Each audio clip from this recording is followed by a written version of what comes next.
Hi, I'm Kim Skildum-Reid from Power Sponsorship, and I'm here to talk about mediocrity because boy howdy, do a lot of sponsors settle for mediocrity. Now, sponsorship works best when it's actually used in quite a bold manner. When ideas aren't diluted, when they take smart risks. I mean, it reminds me of that John Shedd quote, "A ship in the harbor is safe, but that's not what ships are built for." Sponsorship is actually built to become an authentic reflection of your brand, your target markets, your brand and your target markets. So let's do that, shall we? So the first area that I want you to actually really think about before you start diluting ideas is I actually want you to offend people. I don't want you to offend people on purpose. I don't want you to be disrespectful and horrible to people on purpose. But understand that no matter what you do, somebody's going to complain. And if you try to avoid all complaints, and honestly, when you are working with stakeholders from across your organization, everybody's going to be able to bring up some potential complaint about every potential idea you have for leverage. That's just not helpful. That ends up diluting the idea till it's as interesting as like baby food. So let's not do that. So instead, if the idea is really true to your brand, if you've got some creative ideas for leverage that is true to your brand, it's relevant and it's ethical, and it actually is going to land with your target markets, just stick to it. Just do it. Being authentic creates much deeper alignment with key target markets. So don't sort of pretend to be Switzerland when that isn't what's going to advance your brand, and it's also not what's going to be meaningful to a target market. Another area is that I want you to let people miss out. Now, that sounds a little bit weird, but sponsorship is win-win-win. Like modern sponsorship is win-win-win. That is, you, the sponsor, wins, the rights holder wins, and the fans win, with small, meaningful benefits for all or most of a target market. Now, when I say let people miss out, that would seem contradictory, but it's actually not. Because what you want to do is you want to do multiple leverage activities. And for some of those leverage activities, you can create wins for a huge amount, like everybody in a stadium or everybody that cares about a team or a cause or a museum or whatever. Or everybody that cares about a festival. You can create benefits for all of them. But you also have target markets that are much more concise, like rewarding your most loyal customers. So if somebody is a member of your loyalty club, they might get a benefit, a win that not everybody else gets. So you can actually mete out those wins as long as most of the people in your target market will get a win. It doesn't mean they all have to get all of the wins. So go ahead and let people miss out on some of your wins, actually showcasing our customers, our loyal customers, our big customers. They get special stuff because we look after our customers. And isn't that a good thing?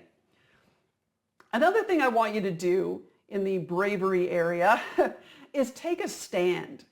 I mean, use your influence when fans care about an issue involving your property. So like a really good example of that is, a bunch of years ago, FIFA was considered to be, let's just say, not the most transparent and possibly not entirely above board. and fans were really complaining about this. They really had a bar of it. They didn't want this anymore, but they love the sport. They love soccer, so they continue to watch it, but they're despairing about the global governing body and the way it goes about doing business. Well, for a very long time, corporate sponsors were just like, yeah, no, we're just here for the World Cup and all the lead-up games to the World Cup. It's nothing to do with us and all of that kind of thing. And so, so they do a whole bunch of stuff around a World Cup and around all the playoffs to get there and everything. And as soon as the World Cup was over, it's like, yep, we're out. Nothing to do with us again. So they'd back right out until they didn't. When a consortium of these huge sponsors actually said, you know what? If FIFA is not listening to the fans with their very legitimate concerns, why don't we use our position and our billions of dollars to influence FIFA, to make them more transparent, to make them more credible, to make them more professionally run and less, apparently corrupt. And that's what they did, and they've been doing it all ever since. So that actually has allowed those sponsors to not only leverage around the actual games themselves, but to actually have something to talk about in terms of that sponsorship in between all those games, where they're actually saying, we're standing up for you. This is what we're actually negotiating for now, and then reporting back. And how good is that? So go ahead and take a stand. I mean, there's all sorts of examples of other sponsors that have taken stands. A few years ago, I think it was 2019, was the 30-year anniversary of the Just Do It tag for Nike. And they had this amazing campaign which featured very heavily Colin Kaepernick. Now, I'm not sure if you actually understand sort of the political environment in the United States, but Colin Kaepernick is a divisive figure. And Nike used Colin Kaepernick really effectively in this, alongside a lot of other amazing GOAT type athletes. They used Colin Kaepernick in this, understanding that they may alienate people, but that their bravery was probably going to be rewarded by other people.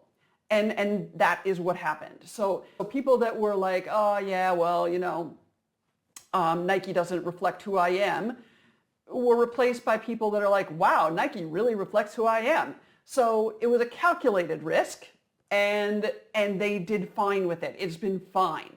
So go ahead and take a stand.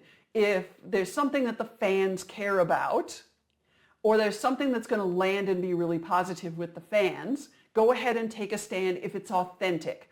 Understanding some people are going to get pissed off, but a lot of people will love you more for it. Now, I'm not saying that you need to be super controversial, but if there is an issue, you can be on one side or another without it actually hurting you. One of the things that I do want you to remember through this whole thing is to remember the end game. And that is sort of around the area of data capture. Because I know a lot of sponsors where they're like, our primary goal for sponsorship is to capture data, to go into our big giant data set. And then we will eventually, at some point in future, use that data to market to these people, which is silly, because why don't they use this thing that's actually meaningful to people, this sponsorship, to just achieve the goals instead of just using that to capture data and then doing it later. But so it's kind of a roundabout way, the Mobius strip of marketing. So what I want you to do is to remember the end game. Your real goals are to change people's perceptions, change their behaviors, or reinforce them, or to create real alignment with those fans, with the target markets, whoever they may be, fans, customers, staff, whatever. And so use the sponsorship to achieve those goals, not to just get data. Now, if you do that, and create those meaningful connections and do stuff that actually really means something to those fans, they'll volunteer their data to you.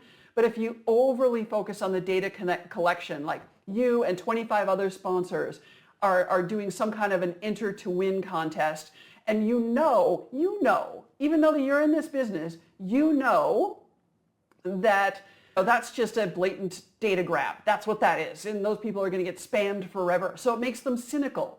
So what you want to do is actually add value. They'll volunteer their information to you, and then don't bombard them with ads. Actually continue to add value. The next bit here is that I need you to just let go. Let go of those old practices. Those ones that say, oh, we've issued a press release, tick. We're proud sponsor of, which I hate, tick. And we're doing some kind of an enter to win thing, and we might be couponing or something like that. And it's all just very, very, very boring without any real meaningful, creative leverage ideas. But here's the thing. You can't keep outdated tactics and expect best practice results. You're going to have to let go of some of those old tactics to make room and capacity for you to do the really interesting, strategic, creative stuff. And the other thing is that you might have one absolutely fantastic leverage idea, but if you're doing another 15 things that are intrusive or disrespectful, it's not going to work. Like, you're actually going to hit the cynic button, and that's not a good thing. So the key to all of this is to be true to your brand. Like, actually be true to your brand. Don't copy other sponsors. Express your brand authenticity. That means calculated risks. That means moving into best practice.